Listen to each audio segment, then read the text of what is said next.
اور دوسرا وظیفہ جو اس دن بتلایا تھا وہ یہ تھا سبحان اللہ والحمدللہ ولا الہ الا اللہ واللہ اکبر ولا حول ولا قوت الا باللہ۔ میرے بھائیو، مختصر کر کے میں آپ کے سامنے رکھتا ہوں، رسول اللہ صلی اللہ علیہ وسلم نے فرمایا ہے کہ یہ جو تسبیح ہے نا یہ اللہ کو بڑی پسند ہے۔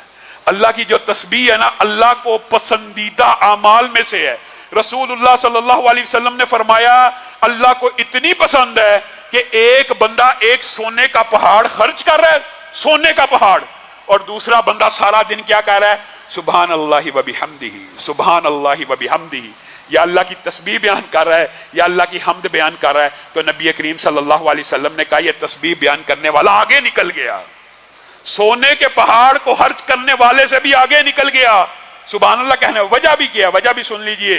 وجہ یہ ہے کہ قرآن پاک میں بھی وجہ بیان ہوئی ہے کہ اللہ تعالیٰ نے، یہ انسان ہی کم بخت ہے، انسان ہی کم ظرف ہے، ورنہ زمین و آسمان کے مابین جتنی مخلوقات ہیں اللہ کی تسبیح بیان کرتی ہیں۔ اللہ نے قرآن پاک میں کہا ہے لیکن تمہیں ان کی تسبیح کا پتہ نہیں وہ کیا ہے۔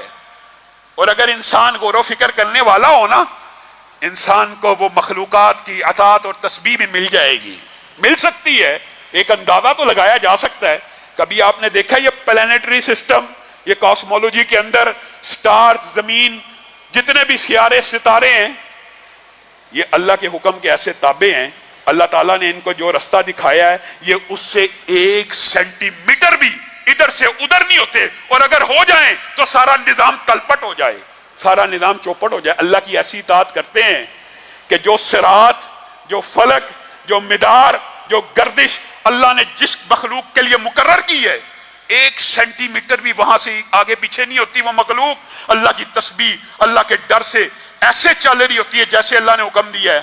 اور انسان سبحان اللہ، صراط مستقیم بھی بتا دی، قرآن بھی بتا دیا، رستہ بھی بتا دیا، پھر بھی اپنی مرضی سے کبھی ادھر کو نکل جائے گا کبھی ادھر کو نکل جائے گا۔ وہ مخلوقات اللہ کی ایسی اطاعت کر رہی ہیں، ایسی تسبیح بیان کر رہی ہیں کہ 1 سینٹی میٹر بھی آگے پیچھے نہیں ہوتی۔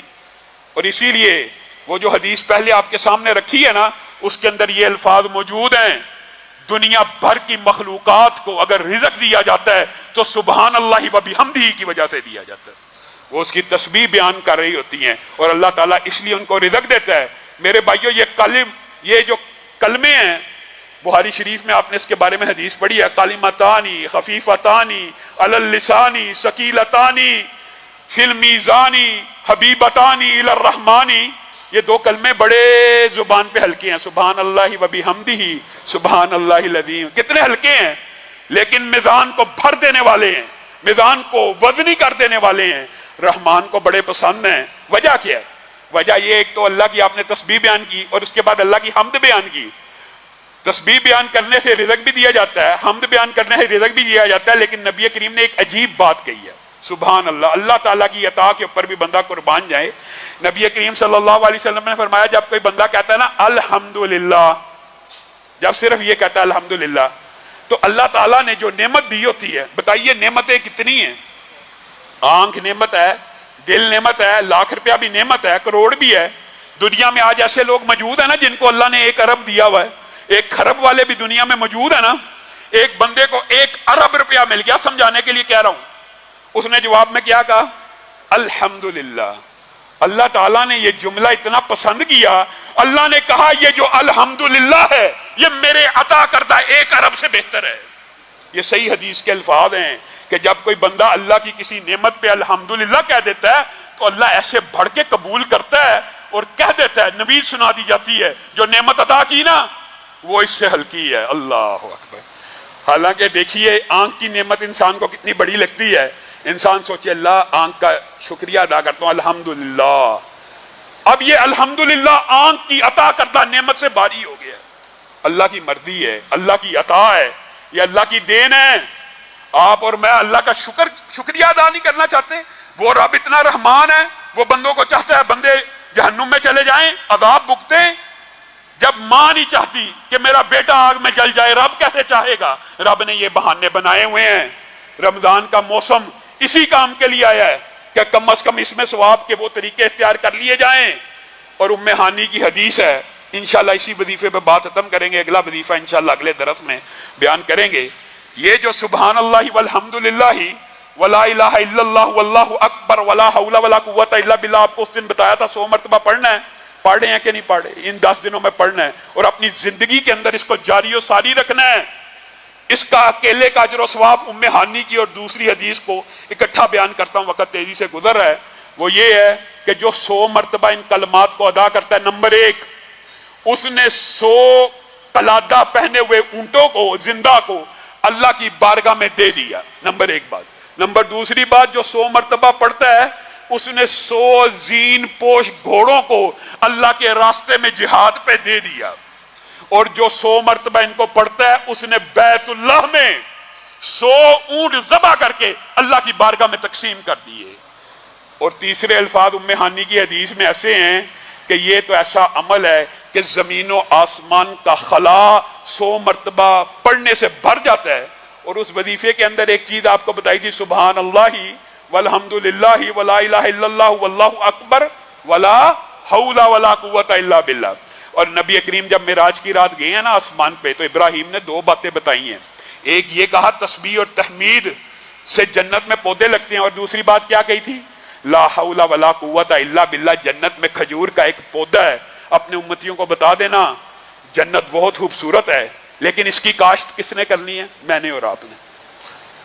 اس کی کاشت بھی میں نے اور آپ نے کرنی ہے، اس میں محلات میں نے اور آپ نے تعمیر کرنے ہیں، ہمارے اعمال سے محل قائم ہوتے ہیں، ہماری تسبیحات پڑھنے سے وہاں پہ پودے لگتے ہیں۔ تو لا حول ولا قوت الا باللہ، ایک تو ہمارے باپ ابراہیم نے ہم تک یہ پیغام پہنچایا، لا حول ولا قوت الا باللہ ایک مرتبہ بھی بندہ پڑھے گا تو جنت میں ایک پودا لگ جائے گا۔ اور اس کا ایک فائدہ میں آپ کو بتاتا ہوں، رسول اللہ صلی اللہ علیہ وسلم نے جنت کے دروازوں کے مختلف ناموں کا ذکر آیا ہے، آپ کو پتہ ہے جنت کا ایک دروازہ ہے جس کا نام لا حول ولا قوت الا باللہ ہے۔ کس کو ملے گا؟ جو پڑھے گا تو ملے گا نا، خوش نصیب ہے۔ کم از کم 100 مرتبہ اگر آپ یہ وظیفہ پڑھیں گے تو لا حول ولا قوت الا باللہ 100 مرتبہ پڑھنے سے جنت میں پودا بھی لگ گیا اور جنت کے اس دروازے سے داخل ہونے کے امکان بھی بڑھ گئے۔ اور نبی کریم صلی اللہ علیہ وسلم نے فرمایا لا حول ولا قوت الا باللہ صرف جنت کا دروازہ نہیں ہے، جنت کا ایک خزانہ بھی ہے۔ لا حول ولا قوت الا باللہ پڑھو گے وہ خزانہ بھی مل جائے گا، یہاں سے تیاری کرو گے۔ اور اس کلمے کی ایک بہت بڑی فضیلت یہ ہے، آپ نے اگر ہر روز پڑھا آپ تو انشاءاللہ کامیاب ہوگے، لیکن جو بندہ ہر روز نہیں پڑھتا اس کو حالت بیماری میں، حالت غم میں، حالت مصیبت میں یہ کلمہ ضرور پڑھنا چاہیے۔ کیوں؟ رسول اللہ صلی اللہ علیہ وسلم کی یہ حدیث بھی صحیح ہے، جو لا الہ الا اللہ وحدہ لا شریک لہ لہ الملک ولہ الحمد وہو علی کل شیء قدیر کے ساتھ لا حول ولا قوت الا باللہ ملا کے پڑھتا ہے نا، اگر وہ اس بیماری میں فوت ہو جائے گا تو جہنم کی آگ سے بچ جائے گا۔ اور لا حول ولا قوت الا باللہ 100 سے زائد بیماریوں کا علاج ہے، جس میں سے سب سے چھوٹی بیماری دل کی ہے۔ آپ بتائیے، دل کی بیماری کو ہم سب سے بڑا سمجھتے ہیں، آپ لا حول ولا قوت الا باللہ کثرت سے پڑھا کیجئے۔ بلکہ یہ 2 وظیفے، ان کے آج چند فضائل آپ کے سامنے رکھے ہیں، یہ آپ نے اپنی زندگی میں ہر روز 100 مرتبہ، ایک تو یہ تھا کہ آخری 10 دن پڑھنے ہیں اور ان 10 دنوں کے بعد اپنی زندگی کا حصہ بنا لینے ہیں۔ سبحان ربک رب العزت عما یصفون وسلام علی المرسلین والحمد للہ رب العالمین۔